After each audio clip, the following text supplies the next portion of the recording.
American poet Langston Hughes also wrote humorous newspaper sketches, a novel, and a short story collection. He is most widely known for his poems, which use the rhythms of the blues and the ballad, are often documentary and deal with the trials and joys of the African American. This brief poem, written in a quick, witty style by the man I consider to be the forefather to the American civil rights movement, is a tribute to the healing effect of forgiveness, as well as a parody on the absurdity of labeling people on the basis of physical appearances, particularly the color of one's skin. It's entitled Cross. My old man's a white old man, and my old mother's black. If ever I cursed my white old man, I'd take my curses back. If ever I cursed my black old mother and wish she were in hell, I'm sorry for that evil wish, and now I wish her well. My old man died in a fine big house. My ma died in a shack. I wonder where I'm gonna die, being neither white or black. The final line in each of the first two stanzas sends a powerful message to all of us. They sum up what true spirituality as well as socio-mental health truly is. I take my curses back, and now I wish her well. What is Langston Hughes saying to us through these lines? I believe he is expressing that he is spiritually mature enough to say to his parents, I forgive you, and I'm sorry for any evil thoughts I've ever directed your way. The freedom in a simple act of forgiveness saves the expense of anger and the high cost of hatred. Forgiveness can buy peace of mind. Think of everything that has ever been directed at you for which you bear grudges or hostility. Every hurt or sting is like being bit by a snake. You rarely die from the injury, but once bitten, it is impossible to be unbitten, and the damage is done by the venom that continues to flow through your system. The venom is your bitterness and hatred that you hang on to long after you've been hurt. It is this venom that will ultimately destroy your peace of mind. The antidote is forgiveness, which is not as difficult as you may want to believe.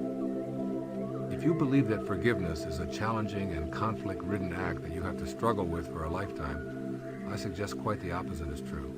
Forgiveness is joyful, easy, and most of all, exceedingly freeing.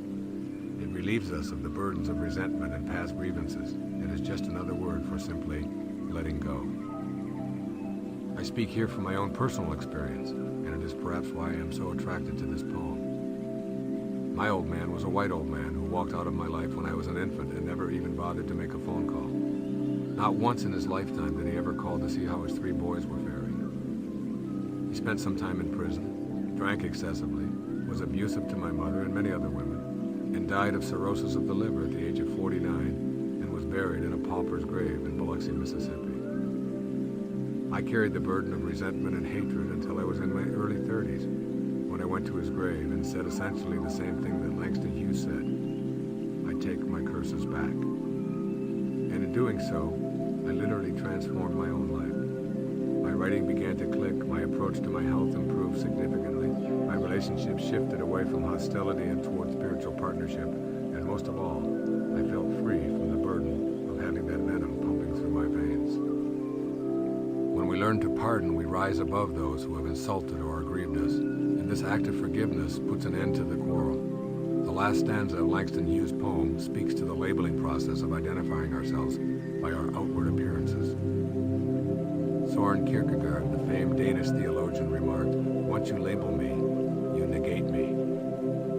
The process of putting ourselves and others into neat little compartments on the basis of any label, and then making judgments about everyone on the basis of those labels, is as non-spiritual and dehumanizing an experience as I can imagine. Yet it is done all the time. Our governments ask us to fill out census reports and to neatly compartmentalize ourselves racially.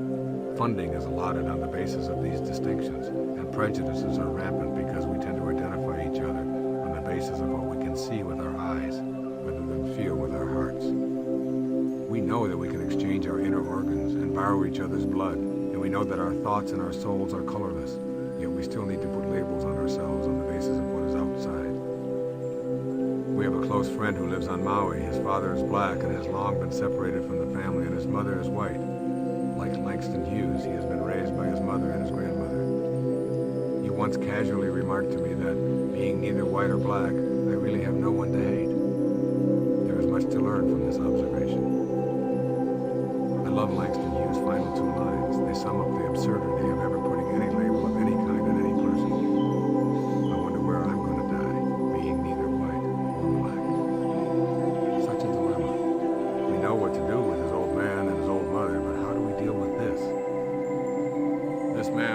Hughes wrote his poetry in the 1920s and 30s when racial hatreds and tensions were at an all-time high in America. And he spoke from his heart with great courage. Perhaps his most famous poem is I Too Sing America.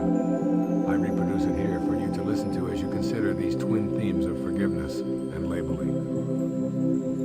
I am the darker brother. They send me to eat in the kitchen when company comes, but I laugh and eat well and grow strong. Tomorrow, I'll sit at the table when company comes. Nobody will dare say to me, eat in the kitchen then. Besides, they'll see how beautiful I am and be ashamed. I, too, am America.